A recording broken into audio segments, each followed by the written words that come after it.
Good morning everyone, welcome back to my channel. তো আজকে হচ্ছে বার মঙ্গলবার আর সময় হচ্ছে এখন 6:30। তো ঘুম থেকে উঠে মা আর আমি ছাদে এসেছি একটু ঘুরতে আর পায়রাগুলোকে খাবার দিতে।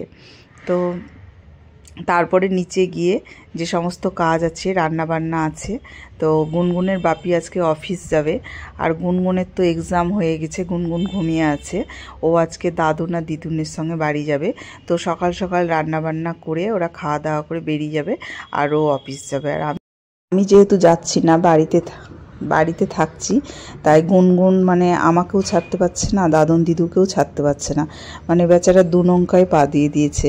তো এই ব্যাপার আর কি।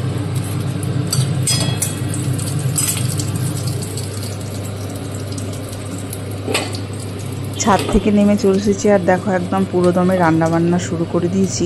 তো আজকে মা রান্নাবান্না শুরু করেনি, আজকে আমি রান্না করছি। যে কদিন থেকে মা এসেছে, মাই বেশিরভাগটা রান্না মা করতো। তো মা স্নান করে পুজোর ঘরে ঢুকে গেছে আর আমি এদিকে ওর বাপিকে টিফিন দিব, পাউরুটি তো বাটার দিয়ে দেবো। আর এদিকে রান্নাবান্না করছি আর তার মধ্যে একটু গরম জল করে নিচ্ছি, খাবো আমি। তো এদিকে মা যখন আসে তখন এরকমটাই হয়, মা রান্নাবান্না করে, আমি পুজোর দিকে চলে যাই। আর আজকে মা চলে যাবে, ওই জন্য তো আজ সকাল সকাল স্নান করে নিল। আর গোপাল ঠাকুর আছে, সকাল সকাল ভোগ দিতে হবে, তার জন্য মা রান্নাঘরে ঢুকে গেল আর আমি এদিকে রান্নার ব্যবস্থা করতে লাগলাম, কারণ ওরা খেয়ে যাবে। আর সকালবেলা একটু সবাইকে আজকে চা পাউরুটি দিয়ে দেবো, কারণ টিফিন করার টাইম নেই।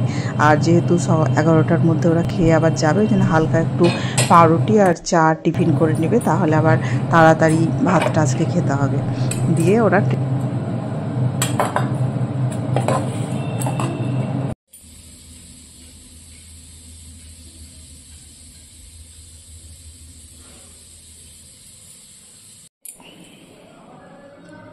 চা আর পাউরুটির টিফিন আজকে গুনগুনের, তাই তো?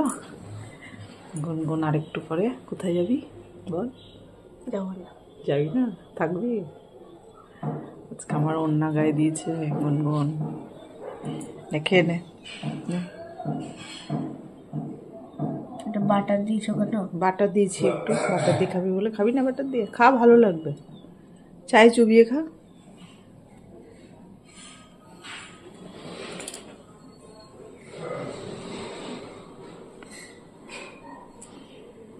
তোমাদেরকে গুনগুন আমাকেও ছাড়তে পারছে না, আর দাদন দিদুনকে ছাড়লে দাদন দিদুন চলে যাবে, তাদেরকেও ছাড়তে পারছে না। তাই শেষমেশ দেখা যাক গুনগুন কি করছে। তো দেখলেই তো গুনগুন আমাকেও ছাড়তে পারছে না আর মা বাবাকেও ছাড়তে পারছে না। তো গুনগুন খুব মুশকিলে পড়ে গেছে আর আমি যেতে পারছি না, কারণ বাড়িতে একটু কাজ আছে আমার, ওই জন্য আমি যেতে পারছি না। আমার এখন গেলে হবে না, আমি যাব কয়েকদিন পর যাব। তো ওর যখন যেহেতু পরীক্ষা হয়ে গেলো, আমি বললাম যে তুই যা, কয়েকদিন থাকবি, ভালো লাগবে থাকতে। তারপরে তো যখন পড়াশোনা আরম্ভ হয়ে যায় তখন গেলেও থাকা যায় না, তখন হয়তো একদিনের জন্য যাই, দিয়ে আবার চলে আসি। তখন থাকতে কত ইচ্ছে করে, কিন্তু স্কুল টিউশন এগুলোর জন্য থাকা হয় না। তো যাই হোক, রান্নাবান্না প্রায় শেষের দিকেই হয়ে এলো। তো তোমরা আমার ভিডিওটা দেখতে থাকো, আশা করবো তোমাদের প্রত্যেকের ভালো লাগবে। যদি ভালো লাগে তো অবশ্যই চ্যানেলটিকে সাবস্ক্রাইব করে দিও আর একটা লাইক দিও আর কমেন্ট করে জানিও যে কীরকম লাগলো।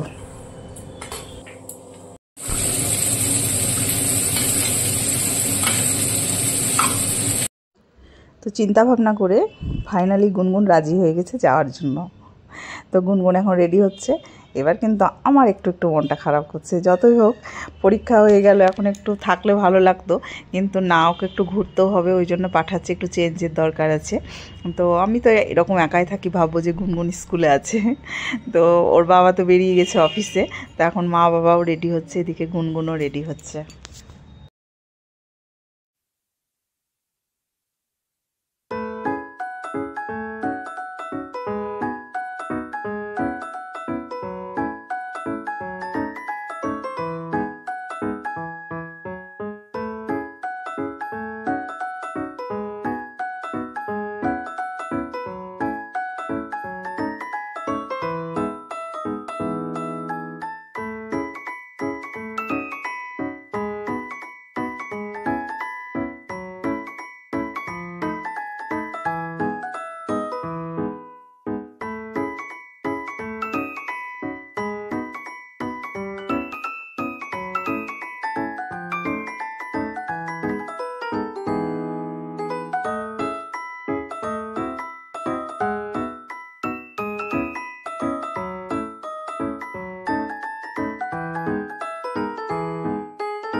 হাট থেকে ব্যাগটা খুলে ফেল।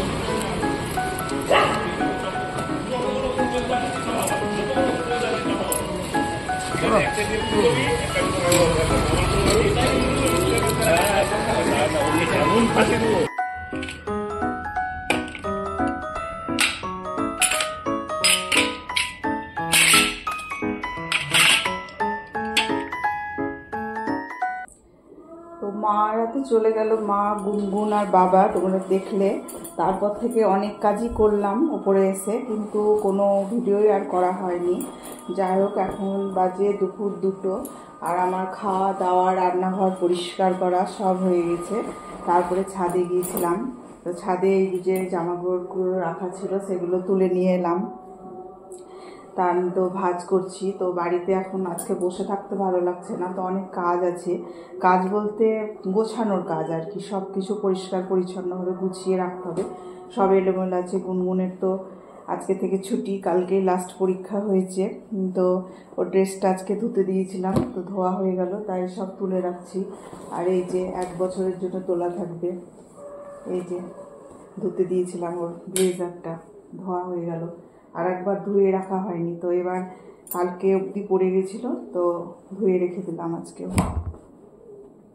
তো বাড়িতে আমি এখন একা আছি, বুঝতেই পারছো, 8 দিন ধরে খুব হইচই বাড়িতে। আর আজকে তো ওরা চলে গেল, তো বাড়ি একদম ফাঁকা। তো কি বলবো, ফাঁকা থাকা অভ্যাস আছে, কিন্তু হঠাৎ করে কেউ চলে গেলে আরও ভীষণ ফাঁকা লাগে।